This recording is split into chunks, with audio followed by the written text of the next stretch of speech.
and to pass on to our children more than we had, better knowledge than we had, make them better prepared than we were. And one of the areas that we find many people feel insecure about or just uncertain about is how to teach stewardship, how to handle their money, how to manage it.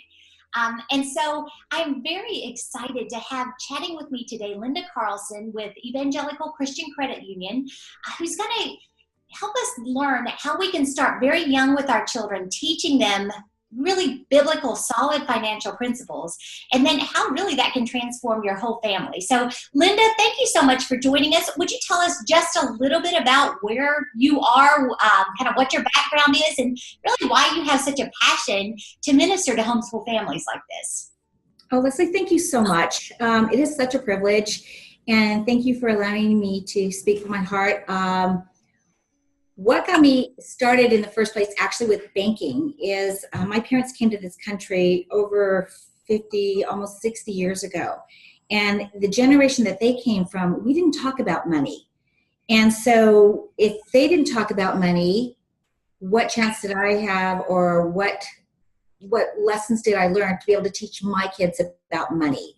And so I've always been in the banking industry for 30 plus years. And I was allowed to open up accounts for my children. But even being able to do that, we still learn the hard way. We still got NSF fees, overdraft fees. I was just trying to monitor it as much as I could. And I thought, what chance did my kids have, or what chance do parents have today? Historically, we aren't taught about money. And so when we reached out and we wanted to know how it is that we could help the homeschool community, the one thing that came back was, how and when do I teach my kids about money? And so our team here, as you know, we're all parents, and we all got together and we thought, what if we developed a program that would be able to teach our children the way God expected us to teach our kids, because that was our responsibility. These children were entrusted to us to be able to raise them as good stewards. And so what could we put in place to continually protect them and come alongside them and actually teach them about money, so that by the time they went out by themselves, by the time that they're 18 years old, they knew exactly how to do it, and it would prevent them from probably some of those paths that we took as early adults and going through the school of hard knocks. As a parent, you always want to be able to protect your kids. And that was one of the reasons why I'm super passionate about it, is because I'm that parent. The people that were on this team here, they're all parents. And that was the reason why we came up with this particular program. Yeah, I think you really hit on something there when you said that the generation that came over with your parents, they really didn't talk about money. And honestly, my parents did a great job of modeling for me tithing and the big picture important things. We talked about debt. We talked about some things, but it was much more academic than practical. And so I feel like I probably started out with a much better foundation than many. And yet still, when you're doing it, when you're actually touching money yourself, it's a whole different ballgame. So I was wondering if you have any ideas, any tips, any great solutions that we can start early with our children, and just different ideas for teaching them practically to manage their money within our own homes. Right. I'm so glad that you asked about that. So we actually have the privilege of meeting hundreds of homeschool families over the Teach Them Diligently conferences over the past few months. And the question that came up was, where do we start? And actually, you can't give it away, you can't save it, and you can't spend it until you actually earn it. So it actually starts there. And when people came up to us and asked us, okay, but my child's 3 years old, how do you begin to teach a child to work or earn money at 3 years old? And absolutely, at a very young age, you can give that child a squirt water bottle, a washcloth, and give him 8 feet of baseboards, and just show them how by doing that, and you would set the dollar amount or the value on it. It could be a nickel, it could be a dime, it could be a quarter for every 8 feet that they do. And so I think one of the things is identifying around the house, what are the jobs that my children can do from a very young age. They're age appropriate. As they get older, they could do more things, when the kids are older, things that are difficult for me to do. It's like scrub down my cabinets, or I have wood shutters, how to go through there with a washcloth to be able to do that. It teaches them a couple of different things. One, those are life skills. You're going to be able to need to know how to do them. But second of all, those are things that we could pay our children to do. A lot of the comments that we had coming back from our conferences was, I'm not going to pay my kid to live in our household. But when you think about a child that wants to purchase something, eventually you're going to have to pay for it. So as a parent, we're expected to supply our kids with, a roof over their heads or clothing or certain things. So why not allow your child to be able to work for those certain things? You're going to have to pay for it anyways, but it's going to instill in them that I'm going to do a job just like mom and dad does. It's just trying to figure a way to be able to track what it is I'm going to do, how am I going to pay you to do that, going into, okay, so this is how mom and dad get paid, and this is where I'm going to put it. And then starting from there, the very first thing that we do, as we know, starting at a very young age, if I get paid, the first of my fruits is going to be giving back. Then I want to be able to pay myself. So it doesn't matter if you follow the Crown Financial or the Dave Ramsey philosophy. What you pay your back is anywhere from 40 to, I think, 50 or 60%. And they're going to put that aside. And then what I have to be able to spend now is whatever they want to spend it for. So, and at that point, you're going to work with our child and say, okay, so you've got this money that's left in your spending account. What is it we're saving up for? And how can I help you get to that goal? And that's the philosophy of, where do I start? Children need to know from the very beginning, God intended us to work. And so there is no child that's too young that we want to be able to instill that behavior in. Yeah, one of the things that we learned by making our children earn money, and we did everything from even rewarding them as they were saving up money for Christmas shopping. Mm-hmm. We had jars that said reading makes sense, and so for every page that they read and completed, they got a little bit of money that they were socking away for going out and going Christmas shopping for their siblings and stuff.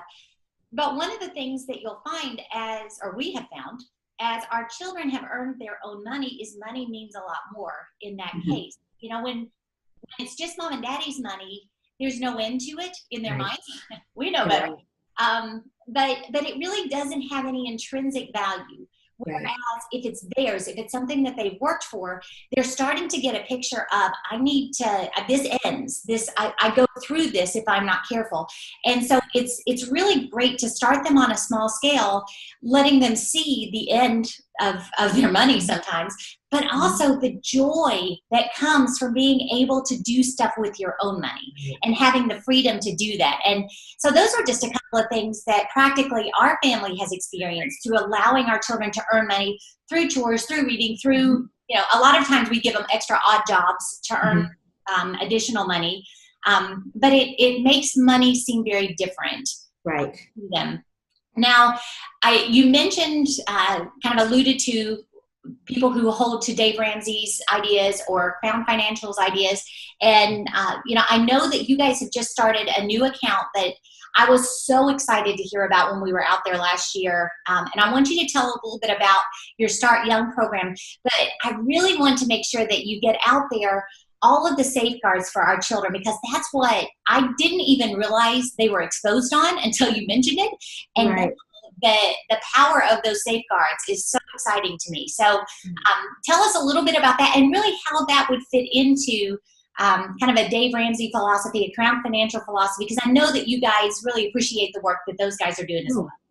Absolutely. And actually, we kept them in mind when we developed this program, and we are actually just the tools. So it doesn't matter which financial program that one wants to begin with their family. These are actually the tools that support those financial programs. So the Start Young program, when you think about a spending account, so it's not a checking account, it's a spending account. It doesn't come with checks, but it allows the kids to be able to put money aside. So when you've got your 3-jar system, this could be like an electronic 3-jar system. And what we're trying to do at a very young age is teach children today, how it is that mom and dad spend their money. As we are out there and as we look, we would ask kids, how is it that mom and dad, pay for gasoline or buy lunch? And 99% of the time, the kids would respond, oh, mom and dad have this little card, but they don't know how it is that money gets into that card or how you spend money with this card. And so the idea behind our Start Young program was to be able to design a product so that parents can come alongside, and you know your children better than we do. We might have a standard limit, but you will customize that limit to each one of your children. So if you have one that's starting at a very young age and has no experience with money, they might start with a savings account and sooner or later graduate into starting a spending account. You might have an older child that's in elementary school that's actually saving and spending. And so they're at an age where it's like, okay, great, I've saved up this much money. Can you take me down to the local Walmart? And I want to be able to purchase something. So your child's going to learn at a very young age that they're going to see how money gets paid into their accounts electronically. Earlier, we talked about them doing jobs. And earlier we talked about, okay, so when our children do jobs and we pay them, so pick a payday like a Friday, and you tally up everything that they do, and it's like, okay, so today you've earned $10.50 for this entire week. Again, going back to the deep principles of we want to give first, we want to be able to pay ourselves, and then what's left in our spending account. We mentioned earlier that in our spending account, we want to save up, we want to purchase this item. So now I take you to the local Walmart, and it's $10 in maybe tax, okay? If we use the cash philosophy, or if it's mom, can you pay for that and I'll pay you back, we would only get $10. And then we would have to take money out of my cash jar and then give it to mom, and then now mom's got to deal with that. If we use their own spending card, they're gonna know this is how much money I have in my account, because you're gonna be able to check that digitally, just like you and I would. We're gonna take them shopping. They're gonna purchase. You're gonna go out through the check stand with your child. You're gonna separate their transaction from your transaction. They're going to be able to, you're going to pull out, depending on the age of the child, you're going to pull out their own spending card. Depending on their age, they might even have their own name embossed on that debit card. The child is going to learn, okay, now I'm going to put it in this little machine. I'm going to teach them how to protect that PIN number, enter the PIN number. I'm going to get a receipt for that transaction. And then whether I want to do it on my mobile phone, whether I want to go back home, we're going to go back online, and we're going to show, see how it is that when you get paid, money goes in your account electronically. See how this receipt, we purchased this item, see how money goes out electronically. So at a very young age, children are going to learn what a spending account is, what a savings account is, and even their giving account. So the whole idea is, as a parent, I said earlier, you know your child better than we do. So you might sit there and say, okay, I trust my child to spend $5 a day. So is that two transactions a day, 3 transactions? You'll be able to set how much they're going to spend in one day and how many times they get to swipe that card in one day. So imagine if you set your child up for $10 a day, and if they were to lose their card, they wouldn't lose more than $10 because it's got a hard stop. So it absolutely has all the parental control that you get to design, customize to each one of your children, because you know your children better than we do. And that way they will never overdraw their account. They'll never get that NSF fee, and they'll learn at a very young age so that when they turn 18 and all those parental controls are gone, they'll understand that, okay, this is my account, and I don't ever spend more money than I have. And I will also learn at a very young age that I give back and I pay myself. Yeah, that's great. I want you to explain a little bit more about the NSF fee and the dangers of accruing those. When we were at your office, you all mentioned the fact that a lot of times teenagers will overdraw an account, or they will close an account and something else will hit it, and that will follow them, and what that does to their credit long term and that kind of thing. That was something that I had never known. And right. So I just want to make sure that the moms and dads out there understand the danger in that and what we all need to be looking out for on our children's behalf as they are cutting their teeth financially. Right. Good question. So I come from one of those big banks, and one of the branches that I managed was right across the street from a university. And kids opening up their very first account would come over, and they would open up thinking, okay, this is my very first account. Most retail banks, unless you what they call opt out, if you opt out, the card will stop working if there's not enough funds in the account. If you don't opt out, as parents, we all know that sometimes if you use that card and if you're not watching it closely or something's still pending, a charge may go through. And so a child, if they're not watching their account, or if we haven't taught them that, what ends up happening is they'll make a few charges and something that was pending hasn't cleared yet, so it's allowed them to use the money. And by the end of the day, they might have incurred 3 or 4 NSF fees. So depending on the bank, that's anywhere from $35 to $38 a pop. Some banks actually have a limit where they cap it at 3. That's still over $100. Now, mind you, you have your 18-year-old. I'm in college. I'm so proud of my bank account. I've used it a few times. There isn't enough money. And so now it went from being in a positive balance to a negative balance of $100, a couple $100. I guarantee you they're not going to call mom and dad and say, I made a mistake. Can you help me cover it? They don't come to the bank. And so what ends up happening is I know how to open an account because I just did it. I'm going to walk across the street and I'm going to open up that second account. The first bank will attempt to call the child and say, okay, your account's overdrawn. We need to make it positive. Try to work with us. But again, the kids don't realize that they try to work with you, but they'll make one attempt. So it's easier for the bank to charge off this overdrawn account to what they call as check systems. Check systems is a form of collection agency. They'll, again, try to collect from the child, but the child's like out of sight, out of mind. So what ends up happening is now we're at bank number 2. Bank number 1 has charged off this dollar amount. If something happens at bank number 2 and they try to go to bank number 3, it's already in the system that, oh, you owe in bank number 1. You might now owe in bank number 2. And in bank number 3, you're not going to be able to open up an account.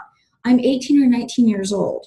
So it stays on a child's record 7 years after it's been paid off. So that depends on when I paid it off at bank number 1 and when I have at bank number 2. How is a child that's going into the workforce going to be able to negotiate their paychecks? They might be able to go to a community store or one of those paycheck places. They will charge 3 to 10% of the value of your check. So again, we're trying to figure out at a very young age, teaching our kids, you need to monitor what's in the account. You need to make sure that the card isn't going to work if there's no money in it. And that's how we've designed this Start Young program. With parents in mind, you come alongside your child, you will decide how much it is that your child is going to be able to spend. As your child grows and matures and you see that they get the grasp of what it is, then you're going to go in there and you're going to adjust those changes and you're going to increase those rates or those amounts so that the child's going to learn, okay, it used to be $5, now it's $10. It's going to go from $10, it's going to go to $20. And so that by the time the child's 15 or 16 years old and they're out there earning their own money, you're going to be able to, in the beginning, you're going to do a lot of that banking for your child and your child's going to watch you. As your child gets older, you and your child are going to be side by side. And then by the time before they're 18, by the time they're 15 to 18, you're going to be able to let go of your child a little bit. And you're going to be able to stand aside and you're going to be so proud to know that everything you've taught them from a very young age, they're going to be able to now start doing so that by the time they're 18, they will definitely have a respect for a bank account. And no, and things happen, absolutely. But we're always going to be there to help them out. We're going to help them understand that when those things happen, you do go to the bank and you say, I messed up. Something happened with my card. And again, I'm over 18. We don't have those safeguards in place for us. And we do pay those fees. But we want to be able to protect our children alongside with the parents. All right. So as mom and dad, all of us are wanting to prepare our children to launch out into the world, to be productive adults, to be ready to handle whatever comes at them, and to have a good understanding of the way that the world works around them. This way of teaching our children to manage money, I think, is truly giving them a great start on being ready to launch out and be financially stable in the business. So, Linda, thank you so much for your time today. I really appreciate it. We will link we'll give some additional resources in the links below Okay. this video. So we make sure that, I've got some different charts and stuff that I use personally. If you have anything that you can share, we'll put Absolutely. it to you. But thank you so much for joining us. Leslie, thank you so much. All right, so we will see you guys next week. Do be sure that you check those links below and check out the Start Young program at ECCU, because I think you will find it invaluable.